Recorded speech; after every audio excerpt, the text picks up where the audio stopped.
إن الحمد لله نحمده ونستعينه ونستغفره ونعوذ بالله من شرور أنفسنا من يهده الله فلا مضل له ومن يضلل فلا هادي له وأشهد أن لا إله إلا الله وحده لا شريك له وأشهد أن محمدًا عبده ورسوله أما بعد فإن خير الحديث كتاب الله وخير الهدي هدي محمد صلى الله عليه وسلم وشر الأمور محدثاتها وكل محدثة بدعة وكل بدعة ضلالة وكل ضلالة في النار. أعوذ بالله من الشيطان الرجيم. بسم الله الرحمن الرحيم. قاف والقرآن المجيد بل عجبوا أن جاءهم منذر منهم فقال الكافرون هذا شيء عجيب أإذا متنا وكنا ترابا ذلك رجع بعيد قد علمنا ما تنقص الأرض منهم وعندنا كتاب حفيظ بل كذبوا بالحق لما جاءهم فهم في أمر مريج أفلم ينظروا إلى السماء فوقهم كيف بنيناها وزيناها وما لها من فروج والأرض مددناها وألقينا فيها رواسي وأنبتنا فيها من كل زوج بهيج تبصرة وذكرى لكل عبد منيب ونزلنا من السماء ماء مباركا فأنبتنا به جنات وحب الحصيد والنخل باسقات لها طلع نضيد رزقا للعباد وأحيينا به بلدة ميتا كذلك الخروج كذبت قبلهم قوم نوح وأصحاب الرس والثمود وعاد وفرعون وإخوان لوط وأصحاب الأيكة وقوم تبع كل كذب الرسل فحق وعيد أفعينا بالخلق الأول بل هم في لبس من خلق جديد. يا معاشر المسلمين، قال سبحانه وتعالى ومن يشاقق الرسول من بعد ما تبين له الهدى ويتبع غير سبيل المؤمنين نوله ما تولى ونصله جهنم وساءت مصيرا. رب اشرح لي صدري ويسر لي أمري واحلل عقدة من لساني يفقهوا قولي. سبحانك لا علم لنا إلا ما علمتنا إنك أنت العليم الحكيم. إن العزة لله جميعا هو السميع العليم. تمام قسم کی تعریفوں کا حقدار صرف اور صرف اللہ وحدہ لا شریک ہے.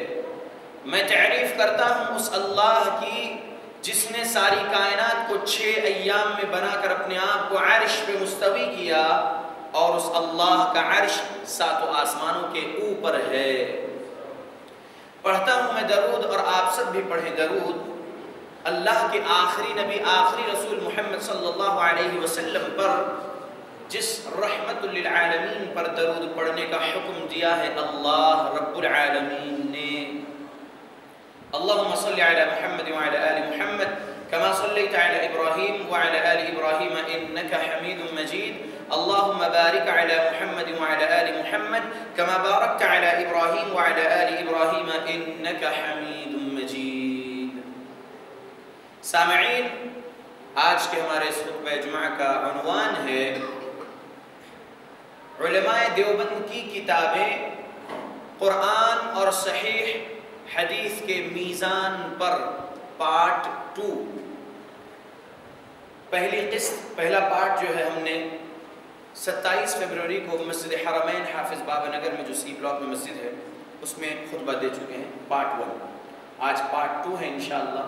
اور اللہ نے اگر مجھے زندگی دینا ہے آگے بھی میرے عمر میں اللہ نے برکت دینا ہے انشاءاللہ اگر اور اللہ مجھے توفیق دے اس بات کی تو میں 100 پارٹس کیوں نہ ہو انشاءاللہ ان کتابوں کے اندر جو کفریہ شرکیہ عبارتیں ہیں ان کو قرآن اور حدیث کے میزان پر رکھتے ہوئے لوگوں کو سمجھاؤں گا انشاءاللہ کہ لوگوں کفر اور شرک بدعت خرافات سے توبہ کریے اور قرآن اور صحیح احادیث کے جو صحیح دلائل ہے اور صحابہ اور ان کی اتباع کرنے والوں کی سمجھ کے مطابق جو تبلیغ ہم کر رہے ہیں جماعت اہل حدیث والے مسلمان، آپ سمجھیں ہم سے اور آ جائیں منہج محمد صلی اللہ علیہ وسلم پر۔ مسلمانوں، سب سے پہلے پچھلے خطبے میں نے جو کچھ بتایا تھا کتابیں، آج وہ باتیں یہاں پر نہیں دہرائی جائیں گی۔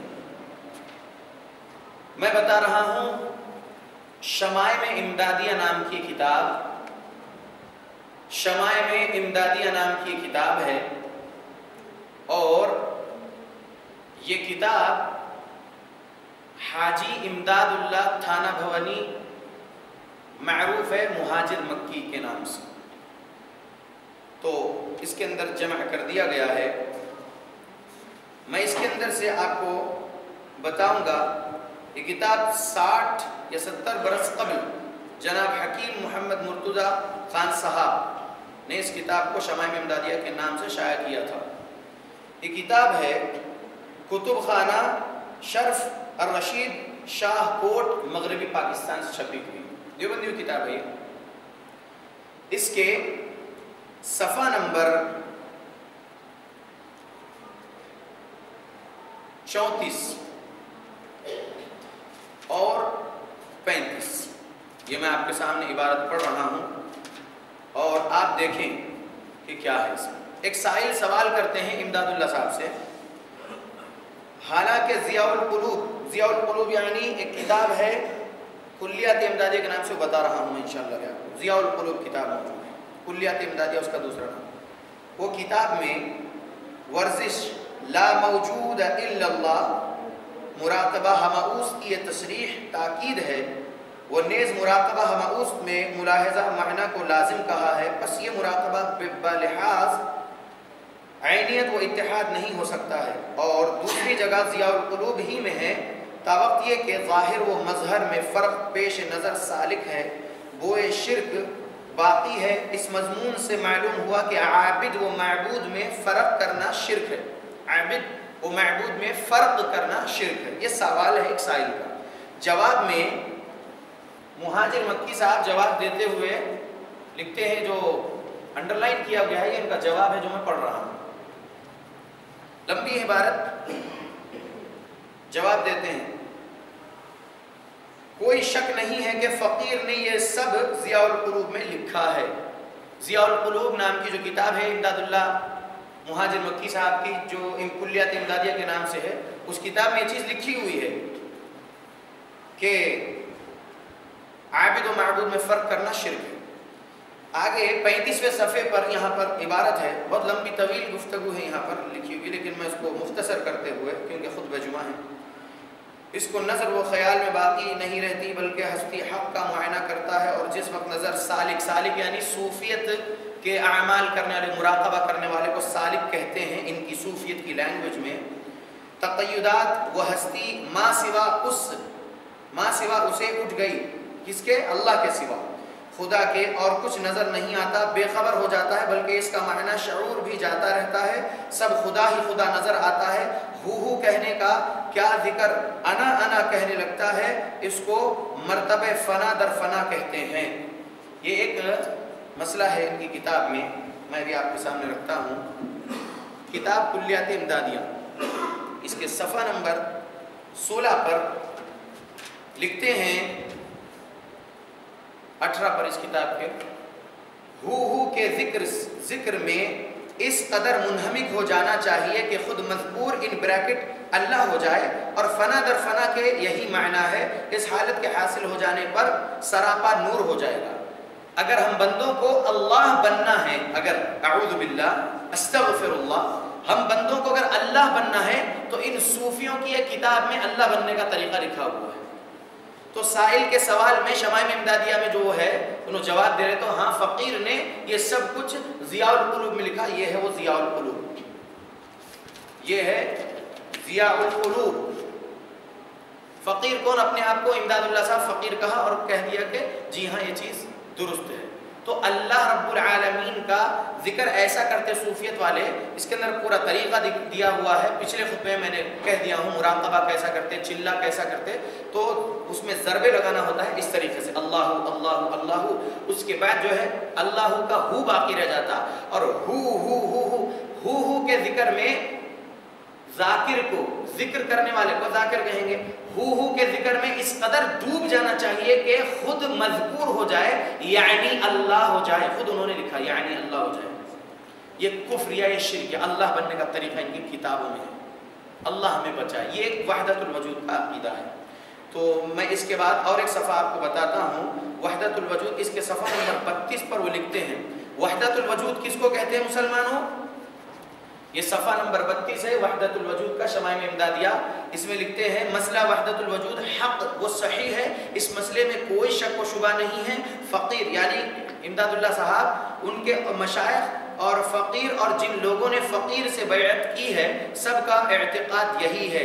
جیسے کہ کون کون نے بیعت کیے تھے امداد اللہ صاحب سے, ان کا نام ہے مولوی محمد قاسم نانوتوی, جو 1833 ہجری میں 1833 سی میں پیدا ہوئے اور انتقال ہوا 1833 ہجری میں. 1866 میں انہوں نے مدرسہ دیوبند قائم کیا. قاسم نانوتوی صاحب بانی دیوبند مدرسہ 1866 میں مدرسے کو قائم کرے دیوبند میں. وہ قاسم نانوتوی صاحب بھی امداد اللہ صاحب کے ہاتھ پر بیعت کیے تھے. اس کے علاوہ رشید احمد صاحب, جو رشید احمد گنگوہی ہے, قاسم نانوتوی کے استاد ہے رشید احمد گنگوہی, اور مولوی محمد یعقوب صاحب, مولوی احمد حسن صاحب وغیرہ ہم فقیر کے عزیز ہیں اور فقیر سے تعلق رکھتے ہیں. کبھی خلاف اعتقاد فقیر وہ خلاف مشرب مشائخ طریق خود مسلک اختیار نہ کریں گے. یہ صوفیت کی باتیں ہیں. یہ بتا رہے ہیں کہ جو میرا عقیدہ ہے وہی میرے مشائخ کا بھی عقیدہ ہے, اور جنہوں نے میرے ہاتھ پر بیعت کی ان کا یہی عقیدہ ہے کہ مسئلہ وحدت الوجود حق ہے, صحیح ہے. شمائم امدادیہ صفحہ نمبر 32 امداد اللہ صاحب کی عبارت ہے. یہ وحدت الوجود کہتے کسے ہیں مسلمانوں؟ ہر جگہ اللہ ہے, ہر چیز میں اللہ, ہماوست. سمجھ میں آ رہا؟ مسلمانوں اللہ سے ڈرو. یہ کفری عقیدہ, یہ لوگ اللہ کو ہر جگہ مانتے ہیں جبکہ اللہ اپنے عرش پر اپنی ذات کے ساتھ مستوی اور اللہ کا علم کائنات کو محیط ہے. مسلمانوں میں اگلی عبارت آپ کے سامنے رکھ رہا ہوں.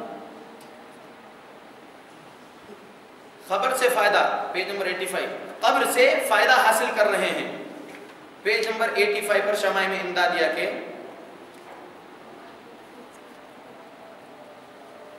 نور محمد جھنجانوی ان کے استاد تھے. کس کے؟ امداد اللہ تھانہ بھوانی کے. بلکہ دن محشر کے بھی جس وقت قاضی ہو خدا, آپ کا دامن پکڑ کے یہ کہوں گا برملا, اے شہ نور محمد وقت ہے امداد کا. اعوذ باللہ. سورہ مائدہ سورہ نمبر 5 آیت نمبر 72 پر یہ عبارت پیش کریے. رب ذوالجلال نے کہا إنه من يشرك بالله فقد حرم الله عليه الجنة ومأواه النار وما للظالمين من أنصار. یہ عبارت کو, ان کی کفر عبارت کو اس آیت 5 سورہ نمبر 5 آیت نمبر 72 پر پیش کر لی ہم. اللہ کہتے ہیں جو میرے ساتھ شرک کرے گا اس پر میں نے جنت کو حرام کر دیا اور اس کا ٹھکانہ جہنم کی آگ ہے, اور ایسے گنہگاروں کا وہاں پر کوئی مددگار نہیں ہوگا. اللہ نے کہا, اور یہاں پر یہ لکھتے ہیں کہ بلکہ دن محشر کے دن بھی وہاں پر کیا کہیں گے, جس دن قاضی ہو خدا, اے شہ نور محمد وقت ہے امداد کا. آج امداد اللہ مہاجر مکی کی تم مدد کریے اس طریقے سے. اور پیج نمبر 85 پہ مزار سراپا نور سے میں نے فیض حاصل کیا ہوں, میرے نزدیک اس کی درستی اور اصلاح تو فرض ہے. یہ اپنے نور محمد جھنجانوی کے بارے میں کہتے ہیں کہ وہ انتقال کر جانے کے بعد ان کی قبر سے بھی انہوں نے فیض حاصل کیے. حضرت نے فرمایا کہ جسے دنیا میں جنتی دیکھنا ہو انہیں دیکھ لے. یعنی کسے؟ یہ ہمارے ان کے حضرت ہے, یہ ان کے پیر صاحب کے بارے میں ہے. صفحہ نمبر 82 پر 81 سے 82.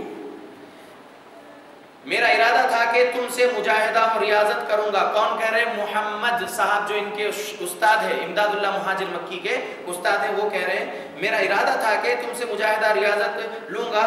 مشیت باری یعنی اللہ کی مرضی ہے, باری سے چارہ نہیں ہے. عمر نے وفا نہ کی. جب حضرت نے یہ کلمہ فرمایا میں پٹی پکڑ کے رونے لگا.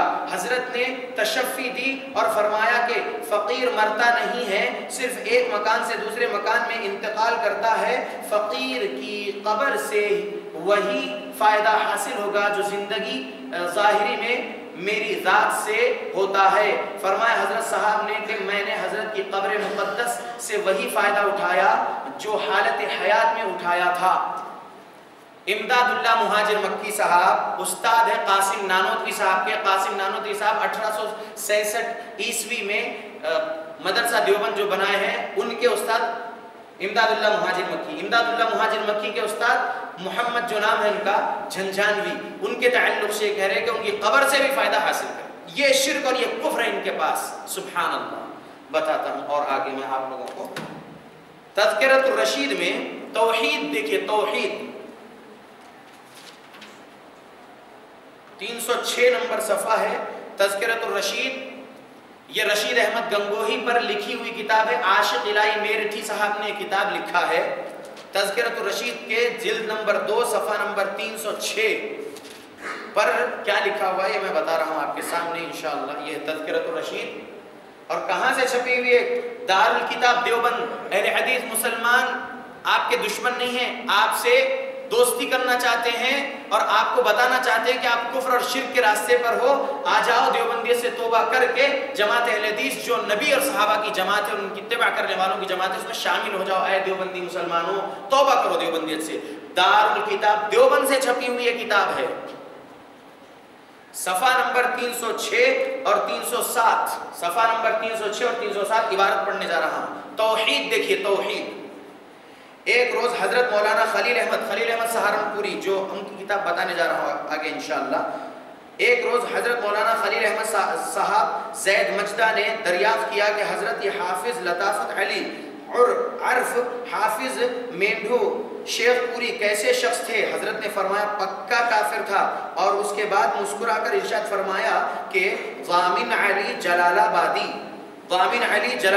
کی توحید اب اس کے اندر بیان کی جا رہی ہے. یہ سنیے. ضامن علی جلال آبادی تو توحید ہی میں غرق تھے.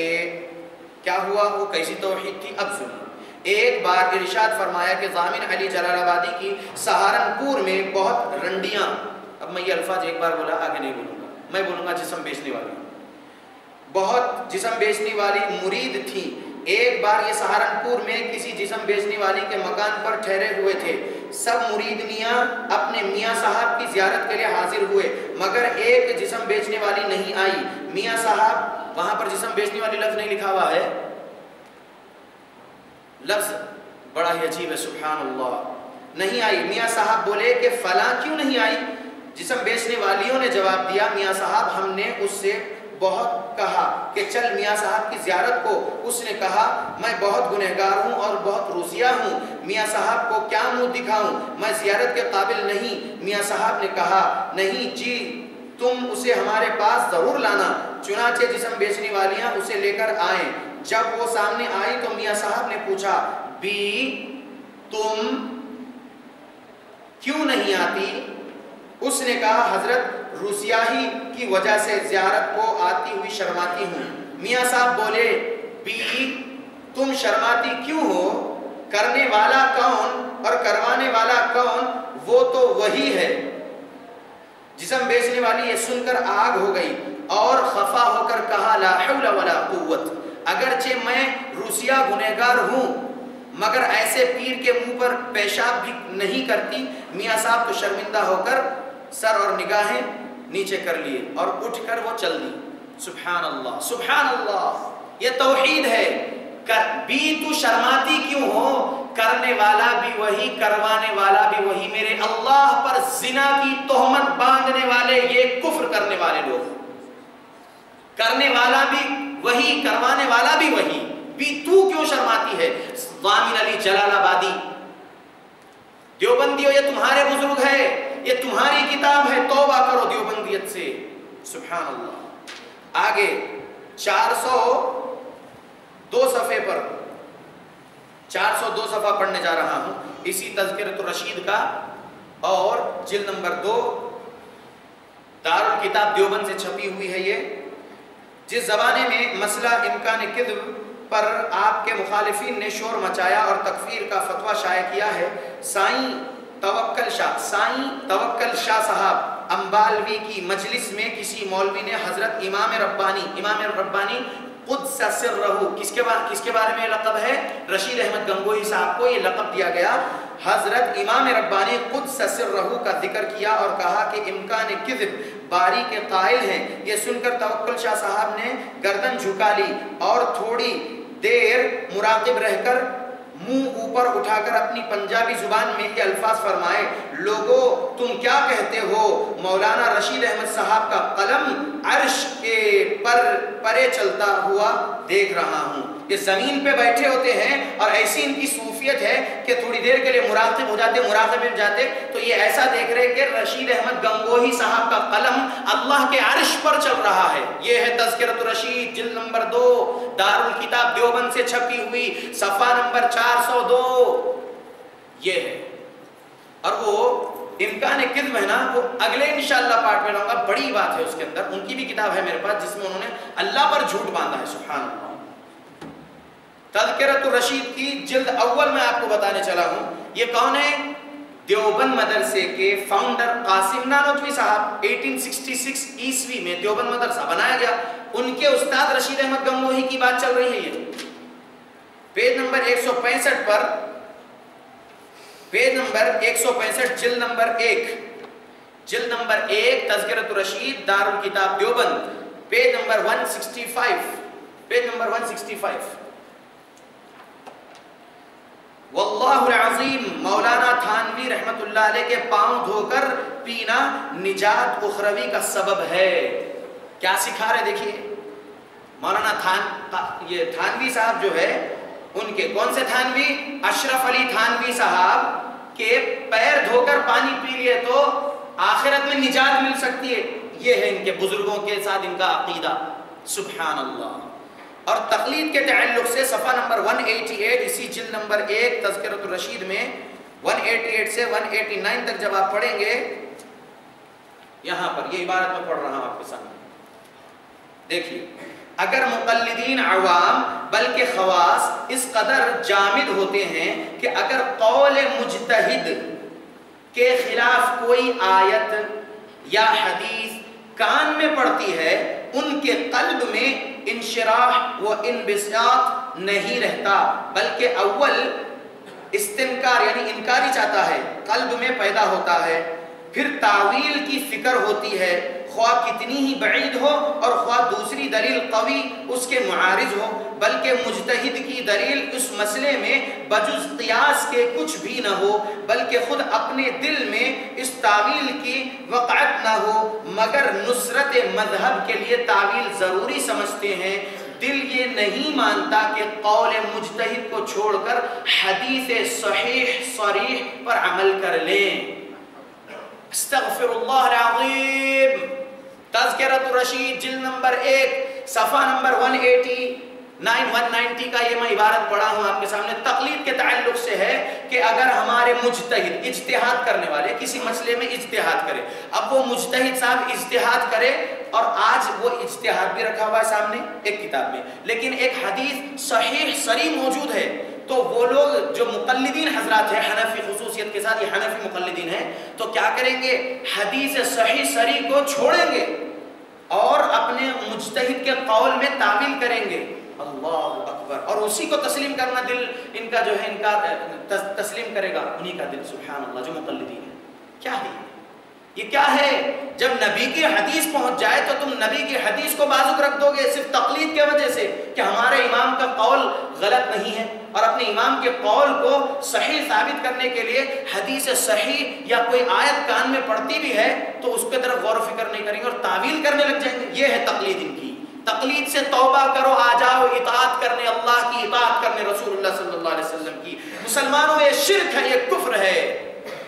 سورہ توبہ سورہ نمبر 9 آیت نمبر 31 کے مطابق تقلید اشارتاً شرک ہو جاتی ہے۔ کیوں؟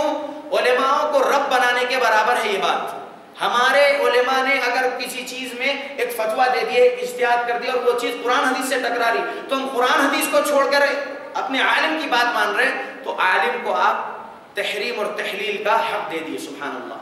اللہ ہماری حفاظت کرے، اللہ ہمیں شرک سے بچائے، کفر سے بچائے۔ اللہ رب العالمین کے بندوں میں جو کوئی بھی بیمار ہے خصوصیت کے ساتھ ہماری جماعت کا ایک بھائی نوجوان چنئی میں فلو کینسر سے جو ہے دوچار ہو رہا ہے. اللہ ہمارے اس بھائی کو جلد از جلد شفا کاملہ عطا کرے, ایمانی جسمانی قوت عطا کرے, اور جتنے بھی مسلمان اللہ رب العالمین کے بندے بیماریوں میں اللہ سب کو ایمانی اور جسمانی قوت عطا کرے. آمین.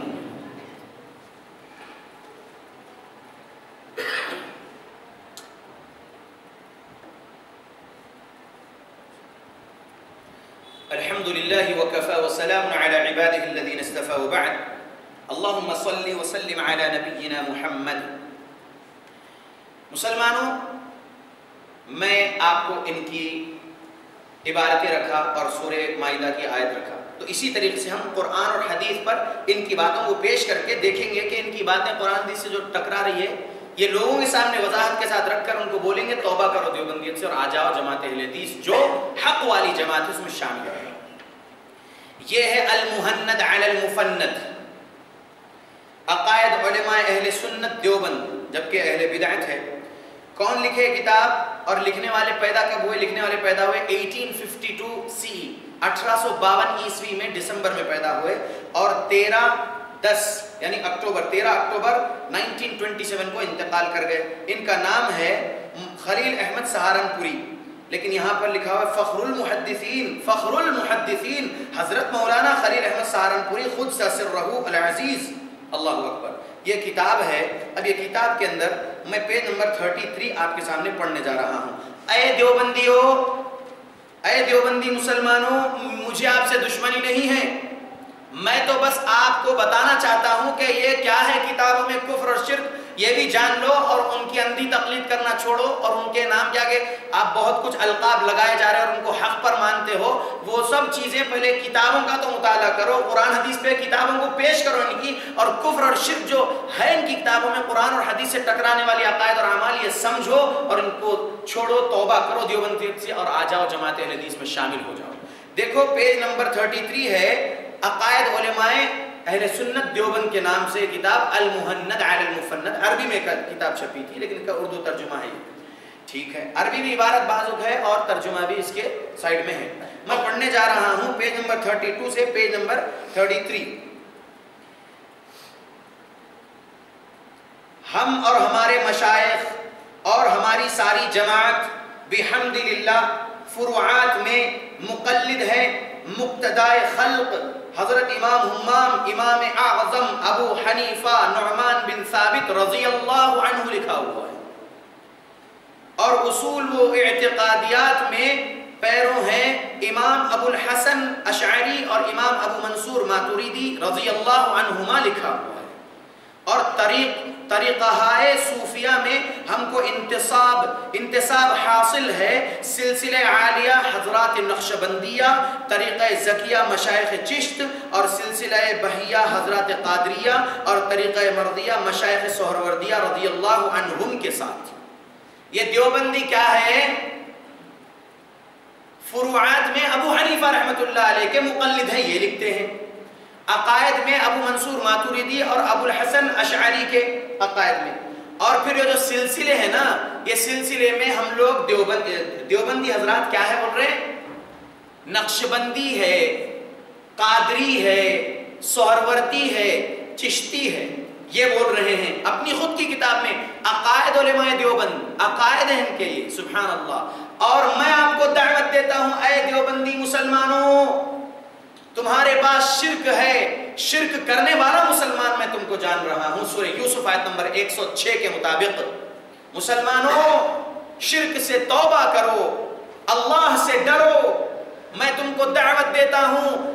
میں نے جو خطبہ مسنونہ میں آیت کی تلاوت کیا سورہ نساء سورہ نمبر 4 آیت نمبر 115, رب ذوالجلال نے کہا, کیا کہا رب نے؟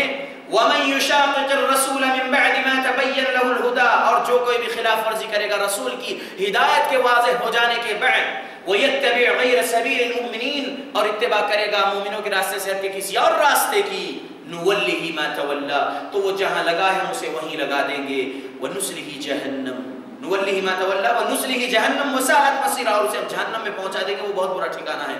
نہ بنو تم نقشبندی، نہ بنو تم سہروردی، نہ بنو تم قادری، نہ بنو تم چشتی، نہ بنو تم دیوبندی، نہ بنو تم حنفی، نہ بنو تم ماتریدی، نہ بنو تم ابو الحسن اشعری کے پیروکار، بلکہ تم پیروی کرو، اطاعت کرو تو کس کی؟ اللہ اور اس کے رسول محمد صلی اللہ علیہ وسلم کی۔ کیوں؟ رب نے کہا اطیعوا اللہ واطیعوا الرسول، کئی مقامات پر قرآن میں اللہ نے کہا اللہ اور اس کے رسول کی اطاعت کرو، تم یہ سب نہ بنو، محمدی بنو۔ اہل حدیث مسلمان الحمدللہ محمدی ہیں، الحمدللہ۔ یہ سب چھوڑو، یہ عقائد کیا ہے یہ تمہارے؟ محمدی بنو تم، ہم نہیں بلاتے تم کو اپنے بڑوں کی طرف، پوری کائنات انسانیت کے سب سے بڑے محمد صلی اللہ علیہ وسلم کی طرف ہم تمہیں بلاتے ہیں۔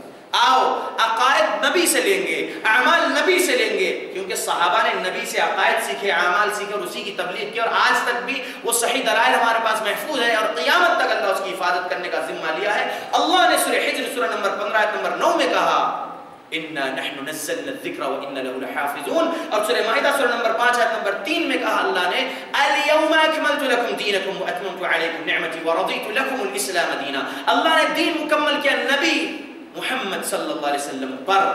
اب دین میں کوئی چیز کی ایڈیشن نہیں ہو سکتی۔ تم اپنے یہ نئے نئے سلسلے اور اپنے نئے نئے فرقے بنا لیے ہو۔ 3992 3992 نمبر والے حدیث ابن ماجہ میں ہے، عوف بن مالک رضی اللہ عنہ راوی ہیں۔ اس حدیث کے مطابق توبہ کرو فرقہ واریت سے اور آ جاؤ جماعت میں شامل ہو جاؤ۔ میرے نبی نے کہا، عوف بن مالک روایت کرتے ہیں، نبی صلی اللہ علیہ وسلم فرمائے یہودی 71 فرقوں میں بٹ گئے، 70 جہنمی 1 جنتی۔ نصارہ 72 فرقوں میں بٹ گئے، 71 جہنمی 1 جنتی۔ اللہ کی قسم کھا کر بولے نبی، قسم ہے اس ذات کی جس کے ہاتھ میں محمد کی جان ہے، ایسا کہا میرے نبی صلی اللہ علیہ وسلم نے، اور کہا میری یہ امت 73 فرقوں میں بٹ جائے گی، 72 جہنم میں جائے گی، 1 جنت میں جائیں گے۔ صحابہ نے پوچھا وہ کون ہے اللہ کے نبی صلی اللہ علیہ وسلم؟ نبی نے کہا الجماعہ مانا علیہ واصحابہ والی جو حدیث ہمارے حدیث بھائی لوگ پیش کرتے ہیں، وہ حدیث سنداً ضعیف ہے، لیکن یہ حدیث سند کے اعتبار سے حسن ہے، الحمدللہ حسن لذاتہ۔ اور یہ حدیث میں الجماعہ کہا نبی صلی اللہ علیہ وسلم نے، تو جماعت جو تھی صحابہ کی، اور 2192 ترمذی کی حدیث کے مطابق اللہ کے نبی نے کہا لا تزال طائفۃ من امتی، تو ہمیشہ سے ایک جماعت اللہ کے نبی کے سامنے سے لے کر قیامت تک حتی تقوم الساعہ کہا میرے نبی نے اس حدیث میں 2192 ترمذی میں۔ تو الحمدللہ وہ جماعت اس وقت تھی اور قیامت تک رہے گی، وہ جماعت ایک ہی جماعت، جماعت اہل حدیث۔ اٹھاؤ جماعت اہل حدیث کے عقائد اور اعمال قرآن حدیث پر پیش کرو، دیکھو ٹکراتے ہیں کیا؟ واللہ نہیں ٹکراتے، تحقیق سے بول رہا ہوں الحمدللہ۔ تو یہ لوگ کہاں لے جا رہے ہیں دیکھیے۔ اچھا، صفحہ نمبر 40 پر، صفحہ نمبر 40 پر یہی کتاب المہند علی المفند، خلیل احمد سہارنپوری صاحب اس کتاب کے رائٹر ہے، جو 1927 عیسوی میں انتقال کر گئے۔ یہ زکریا صاحب جو فضائل عمل لکھے ان سے بھی بڑوں میں سے ہے، سبحان اللہ جی۔ تو ابھی زکریا صاحب کے پاس تو آیا نہیں، ان کے بڑوں سے جو کفریہ عقائد، شرکیہ عقائد، کفریہ اعمال، شرکیہ اعمال سیکھے، وہی اسی کی تبلیغ کیے زکریا صاحب بھی۔ تو میں یہ 40واں صفحہ پڑھنے جا رہا ہوں، ذرا غور کریے۔ وہ حصہ زمین جو جناب رسول اللہ صلی اللہ علیہ وسلم کے اعضاء مبارک کو مس کیے ہوئے ہیں، علی الاطلاق افضل ہیں، یہاں تک کہ کعبے اور عرش وہ کرسی سے بھی افضل ہے۔ میرے رسول اللہ صلی اللہ علیہ وسلم کی شان میں گستاخی کرتے ہوئے کیا کر رہے ہیں اور کس بات کی تعلیم دے رہے؟ دیکھیے، یہ بریلویت کے بھائی لوگ ہیں۔ بریلوی جو فرقہ ہے، احمد رضا خان بریلوی کا ایجاد کردہ فرقہ، وہ فرقے کے بھی تعلیمات سملر ہے دیوبندی فرقے سے، وہ بھی قبر پرستی کی دعوت دیتے ہیں۔ دیوبندی بھی دیکھیے، محمد صلی اللہ علیہ وسلم کا جسم مبارک زمین کے جس حصے کو چھو رہا ہے، وہ حصہ زمین اللہ کے کعبے سے، اللہ کے عرش سے، اللہ کی کرسی سے بھی افضل ہے، یہ بتا رہے۔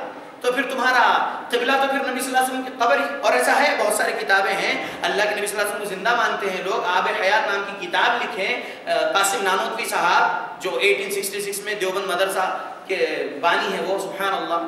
تو یہ لوگ کیا دے رہے ہیں؟ قبر پرستی کی دعوت ہے یا نہیں؟ یہ عقائد کی کتاب انشاءاللہ سے بہت سارے باتیں میں آپ کے سامنے رکھوں گا. یہ حفظ الایمان ہے، مولانا اشرف علی تھانوی صاحب کی یہ کتاب ہے.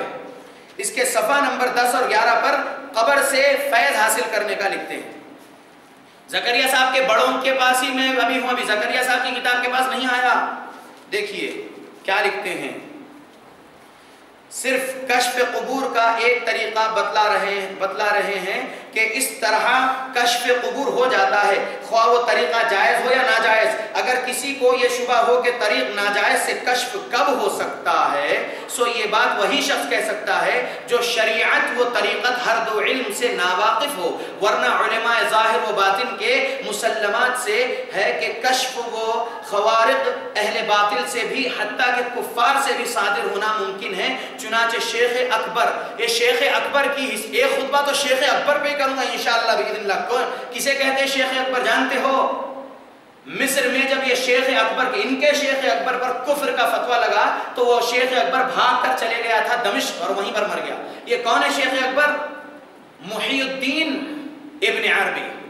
محی الدین ابن عربی کو شیخ اکبر کہتے ہیں. اسی صوفی کی تعلیمات کو عام کرتے. اور وہ کس کی تقلید کیا؟ منصور حلاج کی تقلید کیا اس نے، کیونکہ منصور حلاج جس کا قتل کیا گیا تھا اس نے کہا انا الحق، میں ہی حق ہوں، میں رب ہوں بولا تھا اس نے.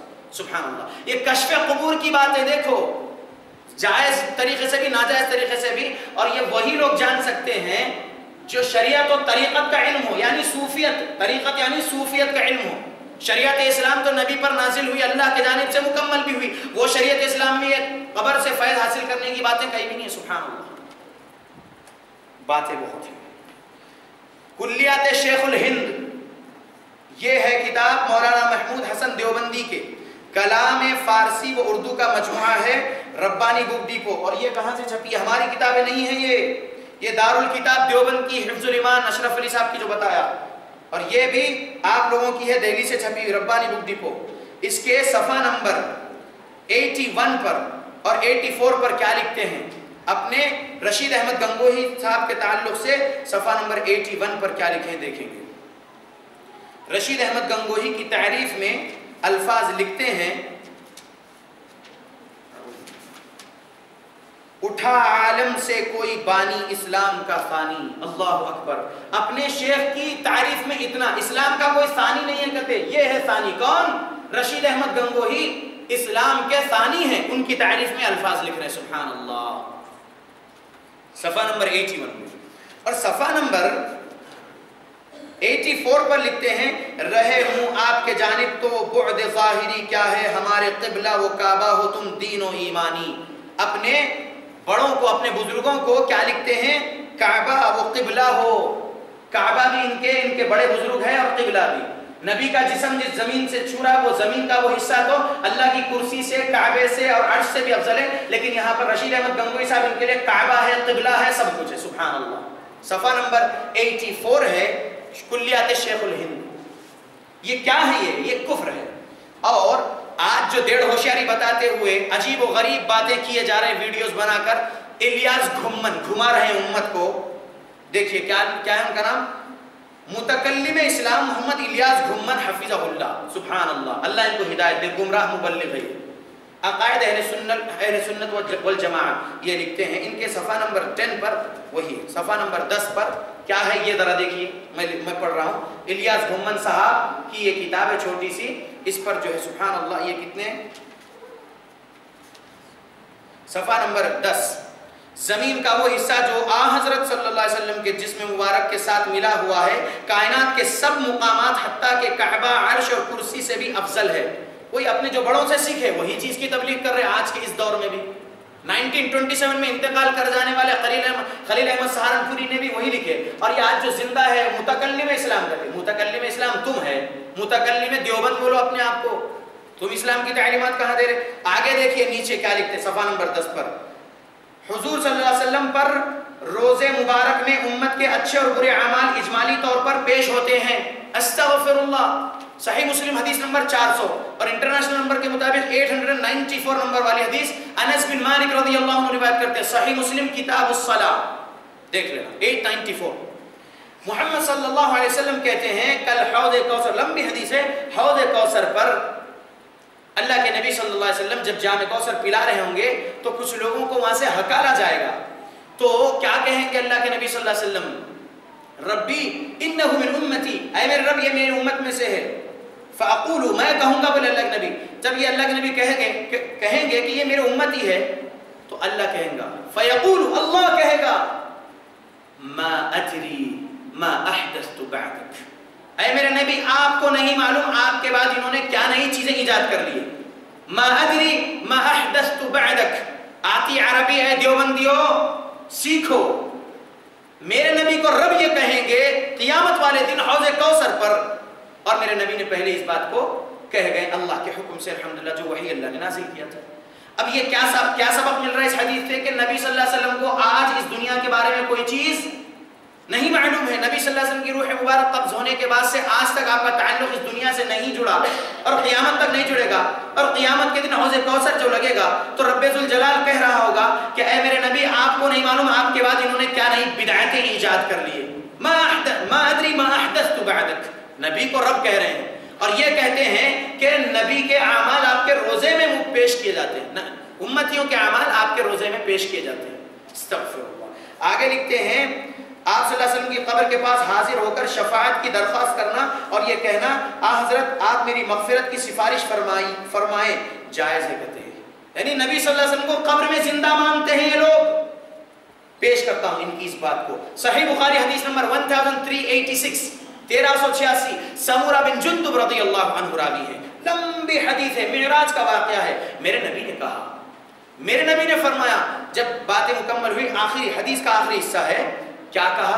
جبرائیل نے مجھ سے کہا کہ اے میرے نبی سر آپ اپنا اوپر کریے، جب میں نے اپنا سر اوپر کیا تو کیا دیکھتا ہوں؟ ایک سحاب یعنی ایک بادل کی طرح کوئی سفید کوئی روشن دیکھتا ہوں، یہ کیا ہے؟ میں نے سوال کیا، جبرائیل نے کہا یہ جنت میں آپ کی منزل ہے، اے جبرائیل مجھے چھوڑو، مجھے میری منزل میں جانے دو۔ نبی نے کہا، تو جبرائیل نے کہا انہو بقی لک عمر، بے شک آپ کی عمر ابھی کچھ باقی ہے، لم تستکملہ، ابھی آپ نے اپنی عمر کو مکمل نہیں کیا ہے، فلو استکملت اتیت منزلک، جب آپ اس کو مکمل کر لو گے آ جاؤ گے آپ کی اس منزل میں۔ اس حدیث سے کیا معلوم ہوا؟ صحیح بخاری 1386۔ اللہ اکبر، میرے نبی کی روح مبارک قبض ہوئی میرے رب کے جنت میں، جو میرے نبی کی اعلیٰ منزل ہے جنت میں، وہاں پر چلے گئی۔ میرے نبی کی عمر کا جو حصہ باقی تھا معراج کے بعد وہ مکمل کرے اور وہاں چلے گئے، میرے نبی جنت میں زندہ ہے، قبر میں میرے نبی صلی اللہ علیہ وسلم زندہ نہیں ہے۔ لیکن یہ لوگ کیا کہتے ہیں؟ آخری بات انشاءاللہ، آخری بات،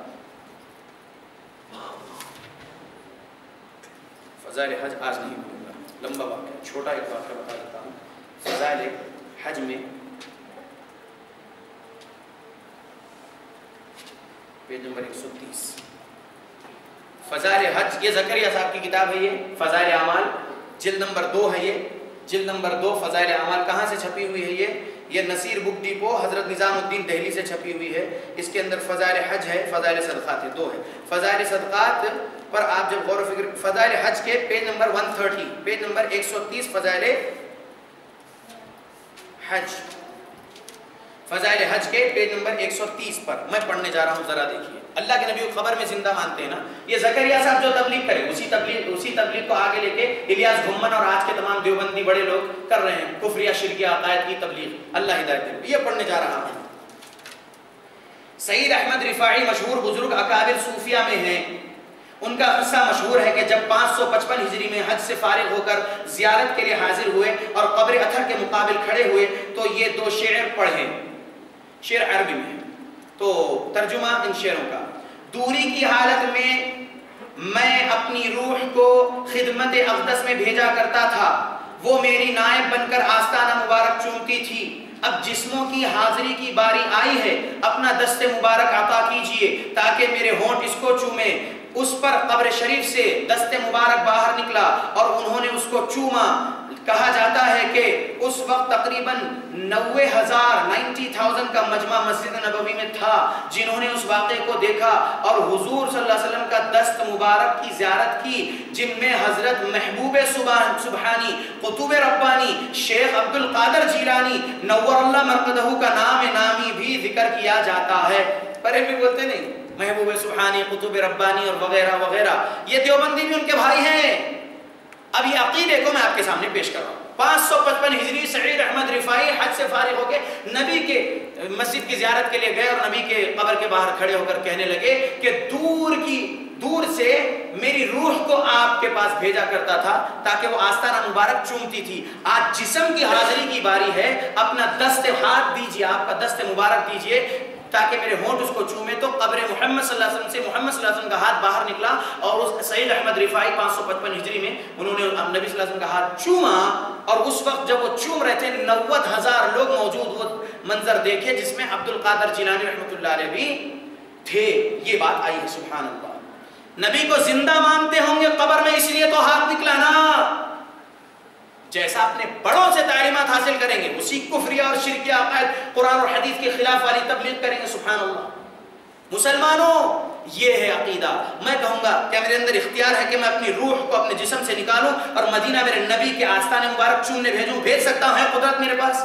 سعید احمد رفاعی کے پاس کیسے یہ قدرت آئی کہ اپنی روح نکال کے بھیج رہے تھے اور وہ آستانہ مبارک چوم رہی بھی تھی. پہلا عقیدہ یہیں پر سمجھ میں آ رہا کہ کتنا کفری عقیدہ یہ فضائل اعمال لکھنے والوں کا ہے.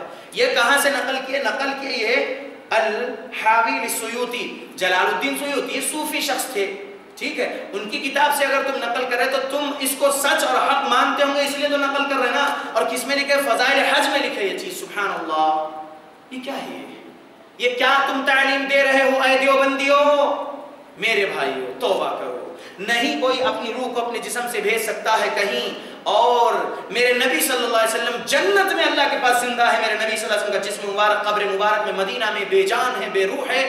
میرے نبی کا ہاتھ نہیں نکل سکتا قبر کے باہر. یہ میرا عقیدہ اور نہیں نکلا. یہ سب جھوٹی باتیں ہیں, اور یہ جھوٹی باتیں یہ لوگ اپنی کتابوں میں درج کر کے لوگوں کو بتا رہے. فضائل حج, حج کی فضیلت انشاءاللہ اگلے اور ایسے اسی عنوان پر. اب یہ تو علماء دیوبند کی کتابیں پارٹ 2 ہے. ایسے اگر 100 کرنا پڑے انشاءاللہ تو میں کروں گا اور بتاؤں گا. یہ کفریہ عبارتیں میں قرآن حدیث پر پیش کر رہا ہوں. قرآن اور حدیث کچھ اور کہتا ہے, ان کی کفریاں شرکیاں بدعت خرافات والی باتیں کچھ اور کہتی ہے. اے دیوبندی فرقے سے تعلق رکھنے والے میرے مسلمان بھائیوں بہنوں, توبہ کریے دیوبندیت سے اور آ جائیے قرآن اور صحیح حدیث کے دلائل کو حاصل کرتے ہوئے اپنا ایمان و عمل صحابہ اور ان کی اتباع کرنے والوں کے مطابق بنا لیجئے.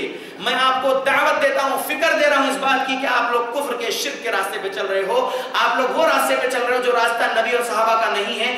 آپ صوفیت کے راستے پر چل رہے ہو, وہ راستہ جہنم میں ہی جا کر رکے گا, کیونکہ قرآن اور حدیث مکمل ہے اللہ کے نبی پر, اور وہ آج بھی ویسے حفاظت کے ساتھ ہے اور قیامت تک اللہ حفاظت کریں گے. آئیے وہ کتابیں پڑھتے ہیں. یہ کفریہ کتابیں, کفریہ شرکیہ عبادتیں والی کتابیں ہم بازوق رکھ دیتے ہیں. اس کو جو ہے آگ لگانے کے لائق کتابیں ہیں یہ. اللہ رب العالمین سے میں دعا کرتا ہوں, اللہم اسألک الجنہ وأعوذ بک من النار. اللہم انا نسألک الجنہ ونعوذ بک من النار. اللہم اهدنا فیمن هدیت یا رب العالمین. اللہم اهدنا الصراط المستقیم. یا اللہ یا وہاب, اللہم البسنا لباس التقوى والزمنا كلمة التقوى وامتنا حين ترضى.